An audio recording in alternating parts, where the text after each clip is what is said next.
Hello children, today I am going to explain to you chapter 7 materials, metals and non-metals. Metals and non-metals. We are familiar with a number of metals like iron, aluminium, copper, etc. Let us see this table. Iron is a metal. How does it look? Is it shiny or dull? So iron is shiny. Hard, is it hard or not hard? Yes, it is hard. Coal is not a metal, so it is not shiny, it is dull, and it's not very hard also. Sulfur is also a non-metal, it is also dull in appearance and not hard. Aluminium is shiny and it is hard. Copper is also shiny and it is hard. So in this chapter we are going to study about metals and non-metals. We are going to study the physical properties and chemical properties of metals and non-metals. So let us see first the physical properties of non-metals. Here he is telling that, have you ever seen a blacksmith beating an iron piece? Blacksmith is luhar. We have seen this. So by beating the iron piece, he can change the shape of the metal. Let us see activity 4.1. Take a small iron nail, a coal piece, a piece of thick aluminium wire and a pencil lead, and beat all of them with a hammer. What happens? Let us see the observation. What happens? Let us see this table. Iron nail flattens. Coal piece will break.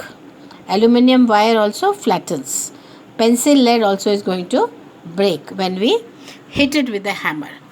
Because iron nail is metal, coal and pencil lead are non-metal, and aluminium wire is metal. So this shows a very important property of metals by which they can be beaten into thin sheets, and this property is called malleability. If you take a piece of iron and hit it and beat it with a hammer, you can change it into sheets. So this property of metal is called malleability. Whereas a non-metal like coal is going to break. You cannot convert them into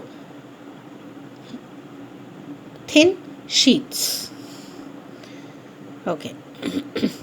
Now we know that all the metallic pans, all the metallic utensils that we have in our kitchen, for example pans, cookers, they all have handles made up of wood and plastic. Why? Because wood and plastic are poor conductors of heat. So another property of metal is metals are good conductor of heat and non-metals are poor conductor of heat.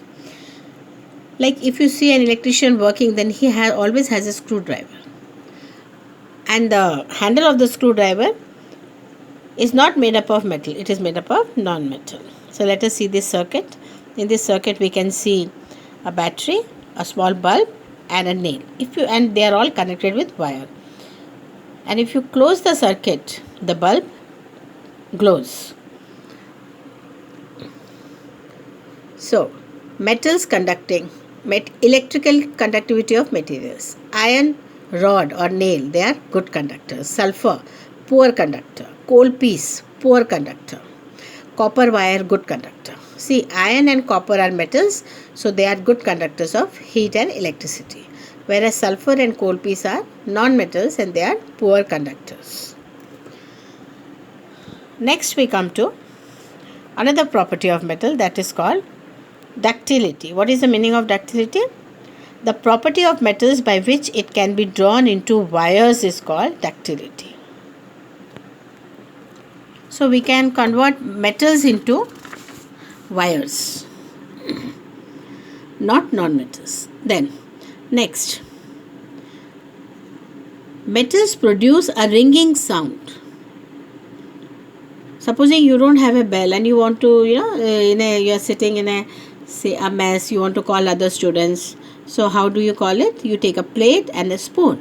Both are metals, and you strike them and a ringing sound is made. So this property is known as sonorous. Since metals produce ringing sound, they are called sonorous. The materials other than metals are not sonorous. You can't beat two pieces of wooden pieces and produce a ringing sound. So, the important properties of metals are hard, metals are lustrous, that means with chamak hoti hai. Metals are lustrous, malleable, you can heat the metal and change their shape, ductile, they can be made into sheets and they can also be made into wires, sonorous, they have a ringing sound, and metals are good conductors of heat and electricity. In contrast to metals, non-metals are soft, they are dull, चमक नहीं होती है non-metals में. They break down into powdery mass on tapping with a hammer. Supposing you take a piece of chalk or a coal, hammer it, it will become powder. They are non-sonorous, उसमें से ringing sound नहीं आता, and they are poor conductors of heat and electricity. So such materials are called non-metals. Example है sulfur, carbon, oxygen, phosphorus, etc. There are certain exceptions. There are certain metals like sodium and potassium. They are soft. Even though they are metal, they are soft and they can be cut with a knife. And the only metal which is found in liquid state at room temperature is mercury. So with this we have finished the physical properties of metals and non-metals. Now we will see the chemical properties of metals and non-metals. First is reaction with oxygen. Do metals and non-metals react with oxygen? So let us see.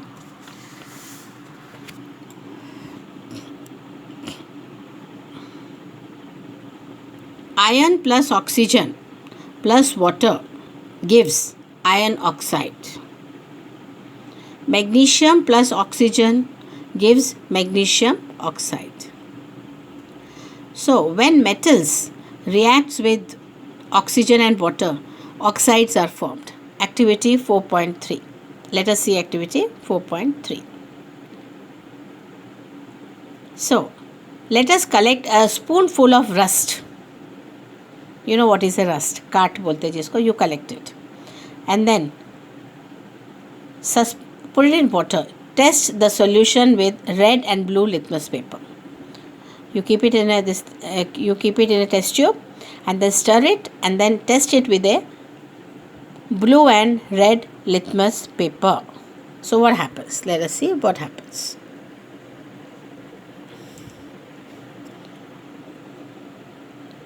It turns the red litmus paper blue. So in case of magnesium oxide, it is basic in nature. So in general, metallic oxides are basic in nature. So when metals react with oxygen and water, oxides are formed and they are basic in nature. Now let us see reaction of non-metals with oxygen.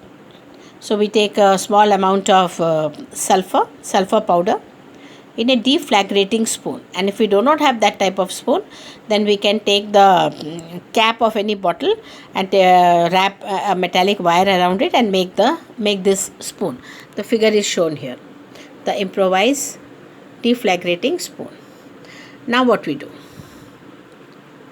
So we take the sulfur in this spoon and heat it. When it starts burning, we put it in the tumbler and cover the tumbler with a lid. We can see some gas is produced. Then we add a small quantity of water into the tumbler and shake the tumbler and check this with red and blue litmus paper.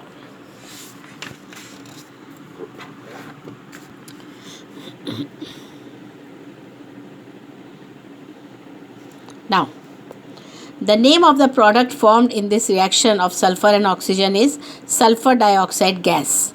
And when we put water in the tumbler, sulfurous acid is formed. So, when sulfur dioxide reacts with water, sulfurous acid is formed and it is acidic in nature. So, oxides of non-metals are acidic in nature. Oxides of metals are basic in nature and oxides of non-metals are acidic in nature. So, with this, I finish today's video. I will continue and complete this lesson in my second video. I hope students you have understood this. See my video 1 or 2 times and read the lesson also and try to understand. Thank you.